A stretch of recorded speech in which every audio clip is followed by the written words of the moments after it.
Let's take a minute. Let's watch some Chris, see where he's coming out on all this. I'm curious. We are now in a situation where Donald Trump is absolutely backing down as it relates to Minnesota, or at the very least recalculating as it relates to what's going on in Minnesota. So let's just go through a few things that have happened in the last 24 hours. So obviously Alex Preddy, ICU nurse, is shot and killed on Saturday morning. The fallout and the reaction is pretty immediate, as it's clear that the ICE and Border Patrol narrative that this was a guy who was threatening mass casualties against federal law enforcement isn't accurate. And so Trump on Sunday night gives an interview with the Wall Street Journal where he says, basically, we're reviewing everything, which is very un-Trumpian. And he says, we're not going to be in Minnesota forever. Again, not very Trumpian. On Monday morning, Trump announces that Tom Homan, the border czar, so one of the, the top immigration official in his orbit, is coming in to Minnesota and will be in Minnesota by Monday night. Okay, so we have a president who has decided that it behooves him to engage in a measure of damage control. I mean, I'm not surprised that he's doing it, because, like, let's be honest, if you were Trump right now, you would feel like you needed to engage in some damage control of at least some kind. Like, the entire fucking country is going to come down on you in this shit. And I know that he usually does the whole, like, not giving a shit about what you, I, or the media think, but that only goes so far. There's only so far you can get with that. Oversee the operations. We then learn from CNN that Greg Bovino, sort of the public face of the effort, he and Kristi Noem, the Department of Health and Homeland Security Secretary, the two public faces, Bovino is being recalled back from Minneapolis. That's according to CNN. So he's not going to be there anymore. So it's going to be Homan as the face of it.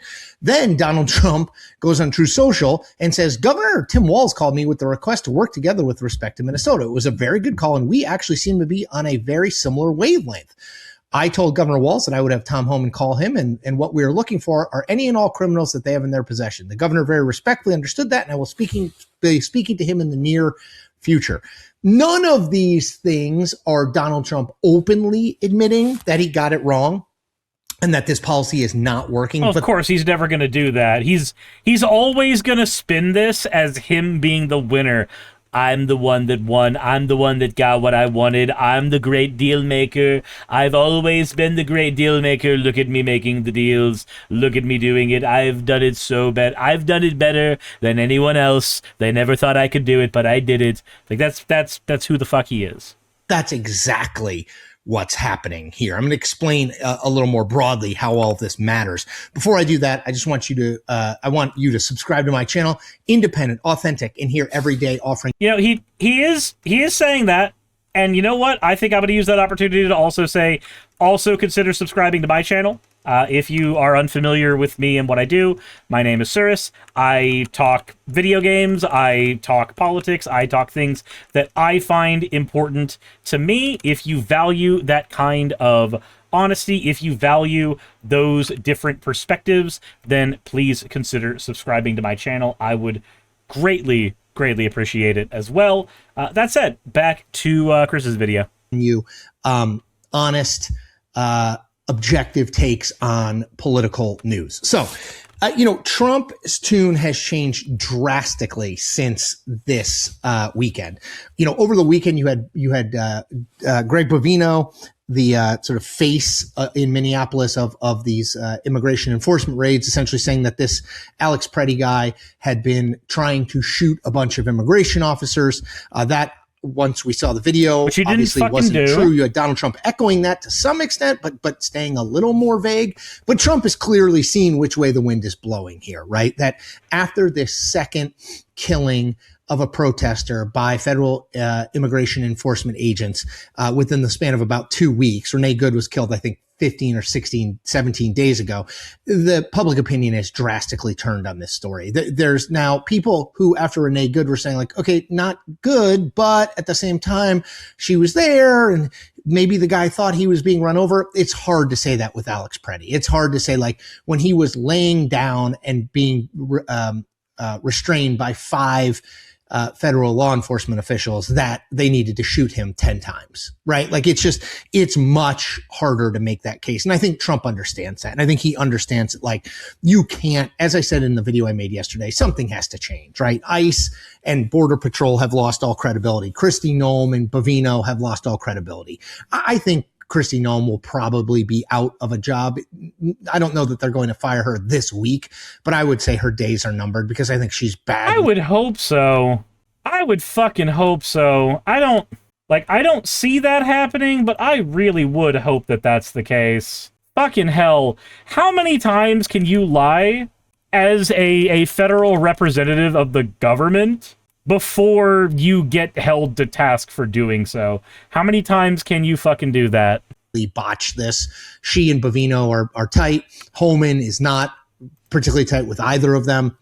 He's clearly being brought in as the adult in the room, the guy that Donald Trump trusts to fix this situation. But so from Trump saying we're going to review everything, to bringing Holman in, to Bovino being recalled, to Trump putting out on True Social that he had a really good call with Tim Walz, who he has attacked maybe more than he's attacked any other Democrat in the country. It all points to the fact that Donald Trump understands that he finds himself in an absolute political PR disaster. People who, a majority of the country, I think if you did a poll and you said, do you think people who are here illegally should... Today says Homan coming in is not good. He would likely make the situation much worse. Right, but I think what Chris is trying to communicate is that if you are a politician, and this is a person under you who is higher up as far as people are concerned, bringing him in is an act of trying to do that. Should be deported, they would say yes. If you said, is what ICE is doing and the Border Patrol is doing in a state like Minnesota, is that an acceptable way to execute that policy? They would say absolutely not. Public opinion is gone way over against what Noem, Bovino, and ICE and Border Patrol are doing right now.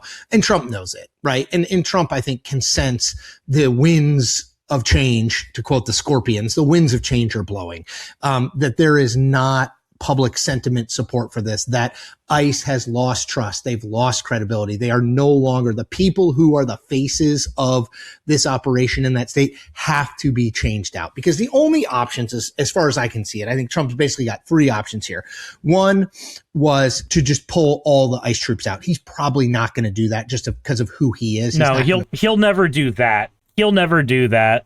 But my concern here, and I mentioned it earlier in the stream, my concern here is a general, a bit of confusion, where I would wonder, is there maybe a argument to be made that even if he trades out people, even if he fires people, whether they are the leader of ICE or the Department of Homeland Security, whoever he trades out, the person who's going to get in is just going to be another loyalist. Like, what's it going to change, really?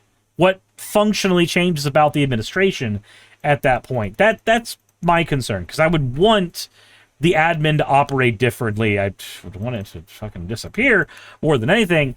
But I don't see that happening here, and that's the thing that concerns me a little bit. He would see that as giving in to the protesters and not backing law enforcement. Option 2 is pull everybody out and declare victory, or just declare victory, and try to de-escalate the situation. Say, we've done what we need to do and move people out. Option 3 is get rid of the faces, right? Get rid of the people, find a scapegoat, which Trump is very good at. That's what I would think it is too. It's saying I fixed the problem, not by actually fixing the problem, but by getting rid of the people who were in charge.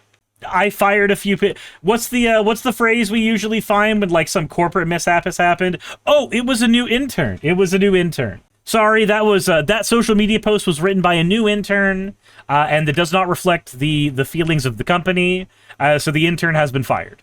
My concern is that it's another one of those fucking things. Is it good for the faces to go out? I mean, yeah, for Trump, sure.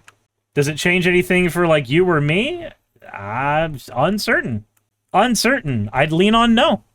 Find a scapegoat, find someone who you can say, this person didn't execute the plan the way it should have been executed. This person screwed up, and that's why we are in the situation we are in. Donald Trump hates getting negative publicity. And man, over the last 72 hours, his administration has taken a massive amount of incoming. When you have Greg Abbott, the governor of Texas, one of the most down the line conservative guys in the country, saying, ICE needs to re-examine its mission. When you have Kevin Stitt, the governor of one of the most Republican states in the country in Oklahoma, saying ICE needs to re-examine. When you have the chairman of the House and the Senate committees that are overseeing DHS and ICE and Border Patrol saying that's Andrew Garbarino in the House and from New York and Rand Paul in the Senate from Kentucky saying, we need to bring these officials in. They need to testify about what is going wrong. You see that this is no longer a Republican versus Democrat issue. Like this is a Bovino, Nome, ICE officials versus everybody else kind of issue. And Donald Trump understands 90-10 issues, and we're headed toward this being a 90-10 issue. So Homan will be in. I think you will see troops being pulled out of there. Homan, I think, will ride herd over this and say, like, we are not getting into any of these armed conflicts unless somebody literally has a gun out and is shooting at us. This is an attempt by Donald Trump to walk this back. Yeah, it's damage control. It is damage control. It is just damage control. And that's the dangerous thing about him doing damage control is when we let him do that. When we let him do that and then say, oh, yeah, no, he solved the problem. He fixed the issue. Because Trump likes to do this thing a lot. This is a thing I've noticed he does a ton. He will take an action that sounds like it's addressing the problem solely so that he can say, well, I did what they wanted me to do. I did what I was supposed to do. I don't know what they want. They're crazy liberals. They're crazy. They tell you they want one thing. They tell you they want one thing, but then you give it to them and then they're still not satisfied. They're never satisfied. You're always going to make somebody angry. How many times have you heard that? Maybe not just from Trump, but like from your weird uncle. You're always going to make somebody angry. I see him do a lot of that shit. It's like the thing that happened recently with BlackRock, where Trump signed an executive order saying that BlackRock and other institutions like that would no longer be able to buy already made houses.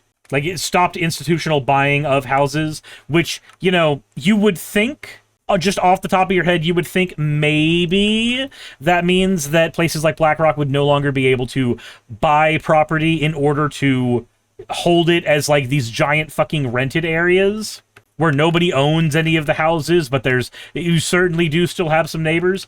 You would think that, but the reality is what he did with that executive order was say, hey, you can't buy any pre-built property, but like most of what BlackRock was doing was buying plots of lands and then building property on it. So if your problem is BlackRock owning so much of that infrastructure, so much of that, this barely affected that, but Trump can then say, oh, but I did it. I fixed the problem. Those crazy liberals, they think I didn't fix the problem, but I know I fixed the problem. I did exactly what they want, and then they're just angry because I'm the one that did it. Like, he takes those actions because it means he can do that. It gives him that out, and it's frustrating. It's as close as he's going to get to de-escalation. He is trying to find a way out of a absolute box canyon politically. He's trapped in a political cul-de-sac that is really, really bad for him and his party. He's trying to find a way out desperately. He's never going to apologize. He's never going to say he was wrong. But this is as close as you are going to get to that. Make no mistake. That is exactly what is happening here. Donald Trump is blinking in the face of overwhelming public sentiment that suggests what ICE and Border Patrol are doing in Minnesota is inappropriate, unacceptable, and a gross abuse of law enforcement power. Okay, that's what I've got for today. As always, as I said before, I hope you subscribe. Independent, authentic, and here every day breaking down news and analysis. Okay, and he is correct on those things. There's a reason that I watch Chris. I watch him because he was suggested to me by a friend of mine, but I also like his takes. It does seem that Trump is trading out faces solely for the purpose of saving face himself. So what do? Very, very simply, we don't let him do it. We don't let him do it. The best way to handle this type of situation is to have a long memory. Let yourself have a long-ass memory in regards to shit like this. Because if you don't, then somebody going, well, he fixed those things, is likely to be able to just worm their way into the fucking conversation. Don't let that happen. Remind people that, yes, he has done things so that people will get off his back, but he doesn't apologize for the actions that he's done. He doesn't apologize for the deaths that happen. And even when we find things that even sound mildly like apologies, we know through his actions that he doesn't mean them. This administration has proven time and time again that it cannot be trusted with the narrative as a whole. It cannot be trusted with how information is being consumed and treated. It can't be. That's why the DHS makes it a point to lie about the situation. Don't let them walk it back. Ask them why they lied in the first place. You don't go, oh, well, they walked it back, they're good. No, you don't fucking do that. You, instead, go, why do you think they felt the need to lie about it first? Think of it like you being a parent. If your kid is lying to you, you don't stop pressing them when they tell the truth. You follow up the moment that they tell the truth with the question, why did you lie to me? Why did you feel the need to lie to me? And I guess we'll have to do the same kind of parenting when it comes to the president of the fucking United States. But you always need to ask, why did you lie to me? What incentives did you have for lying to me? And once they've established a pattern of lying to you, any parent who has a kid who has a established pattern of lying to the parent, you do not trust them from that point forward until they have earned the trust back. And I would argue when it's somebody like a politician, don't let them earn it back. They will never deserve it. They will never deserve your trust. They have a financial incentive to never, ever give you the whole truth. So don't pretend that's ever going to change. You live in a system where despite the fact that you have all the power to vote them in and out of office, they have all the power to do whatever the fuck they want to do with you up until the moment they leave. So while they are in office, don't fucking let them get away with shit like this. And don't let your friends play defense for it. Don't let your family play defense for it. I would like us to return to a day where the weird racist uncle doesn't feel comfortable saying his weird racist shit at the Thanksgiving table. I think we have a much better and happier society when we go back to that. Because him feeling like he can say it out in the open doesn't necessarily mean that things have massively improved for any of us in any meaningful way. Our administration feels comfortable lying to us at that Thanksgiving table. We need to return to a time where our elected officials and our appointed officials by those elected officials do not feel like they can just openly lie about shit anymore.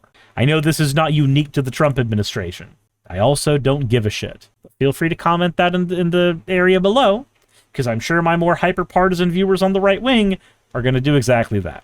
That said, thank you for watching. Thank you for checking out this particular video. Subscribe if you haven't already. I'd greatly appreciate it. That said, I got some more news items to cover, so thank you for sticking around thus far. We got more shit to do. Hey, you made it to the end. I want to give an extra thanks to the patrons who allow me to do this full time.